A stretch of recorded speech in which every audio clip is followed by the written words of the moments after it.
Avec Pascal Manoukian, Pascal, on est très heureux de vous retrouver ici sur la plage, même si le temps est un petit peu maussade.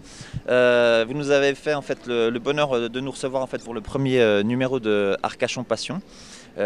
Présentez rapidement peut-être votre présence en fait ici sur la plage aux écrivains. C'est une sélection pour votre dernier ouvrage, enfin votre dernier roman.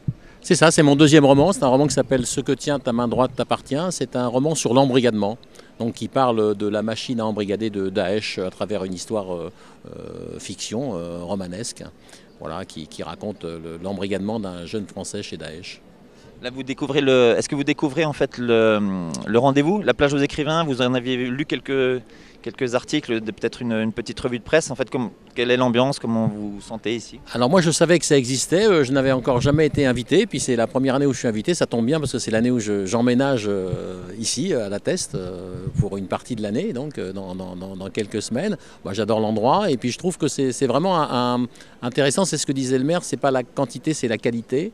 Donc il y a peu d'auteurs, c'est très familial, c'est très sympa, c'est pas des grosses usines. Et puis ça vaut aussi pour le vin parce qu'on a dégusté quelques excellents vins hier. C'était pas la quantité mais c'était la qualité. Voilà, c'est ce que nous disait Sophie Davant juste un peu avant vous.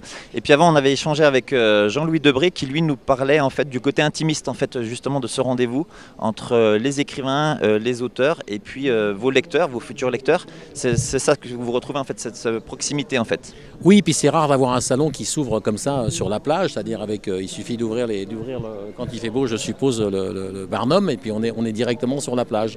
Et c'est vrai qu'on est une vingtaine d'écrivains, donc par définition on se retrouve le soir aux apéros, au dîner, on a le temps de discuter. Et puis c'est vrai que c'est assez particulier. Moi c'est la première fois que je vois un salon comme ça, c'est-à-dire que vous avez trouvé, en tous les cas la mairie d'Arcachon a trouvé une initiative voilà, tout à fait singulière, quoi. Culturelle et attractive. Alors on va feuilleter un petit peu avec vous simplement le magazine parce qu'on vous retrouve en page. Alors, juste après les magnifiques photos d'André Richard, voilà le photographe. Ouais, Pascal, si tu peux le mettre dans le film. Formidable, non vraiment, hein, en plus je savais pas que c'était fait en ULM, c'est ça? Oui. Ouais, c'est incroyable.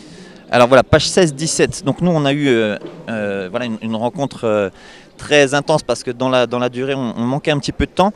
Je vais juste revenir avec vous en fait sur la façon dont vous imaginez vos romans. Et puis ce qui est intéressant en fait effectivement dans votre profil, c'est que vous avez décidé de mettre entre parenthèses votre carrière de grand reporter en fait, puisque vous avez été directeur de l'agence CAPA, vous avez suivi des conflits de guerre pendant à peu près une vingtaine d'années. Ouais. Et puis surtout aussi vous avez un lien aussi avec cette région parce que vous avez été le réalisateur des Racines et des Ailes. Alors vous m'avez expliqué 60 ans. Voilà, je change de carrière, je change de métier, et puis vous avez voilà, votre façon à vous de construire des livres, c'est-à-dire que vous ne lisez pas forcément les livres des autres, mais vous lisez des choses pour écrire des livres. Alors racontez-nous un petit peu le concept.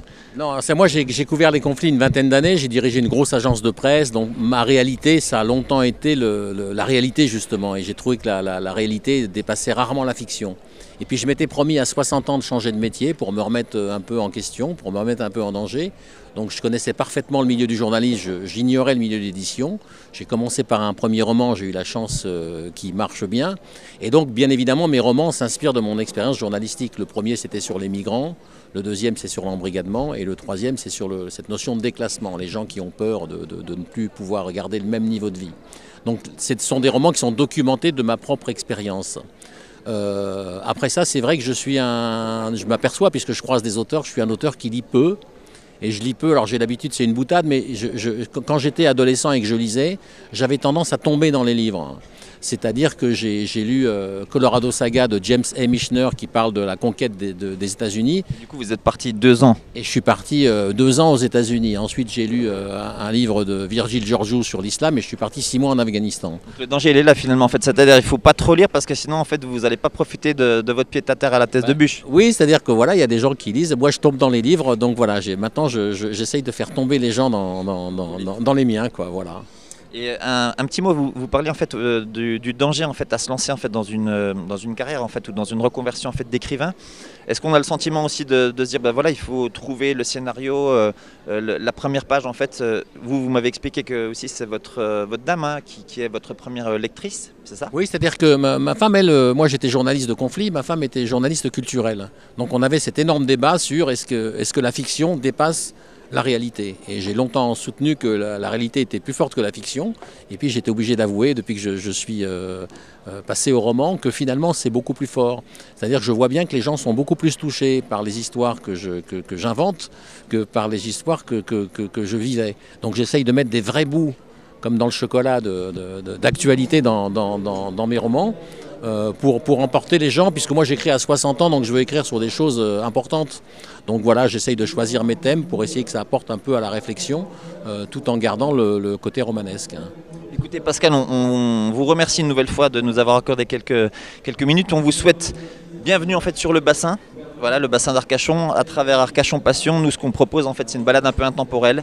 On n'est pas sur des adresses, on va dire, institutionnelles. On est plus dans l'humain, dans la rencontre. Et puis, effectivement, avec vous, c'était une jolie rencontre du côté du village, en fait, le concept, où c'est Nathalie qui nous avait reçus pour réaliser l'interview avec vous. Oui, c'est ça. C'est Nathalie Bastard qui a une boutique au village, qui est un concept assez incroyable d'ailleurs, qui m'a fait venir sur le bassin, elle et sa sœur, parce que je les ai rencontrées. Elles m'ont parlé de la région, j'ai trouvé ça formidable. Et puis finalement, je m'y suis installé. Et puis je voulais vous dire bravo pour la revue. Je sais la difficulté que ça représente de lancer un journal. Celui-ci est de qualité d'abord. Par le premier reportage, les photos du bassin sont formidables. Et puis même la qualité d'impression, enfin vraiment c'est bravo parce que je sais que c'est pas simple.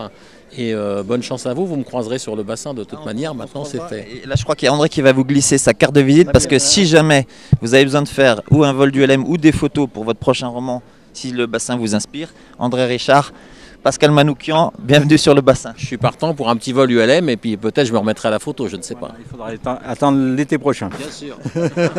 Merci à vous. Merci. Au revoir. Au revoir. Au revoir.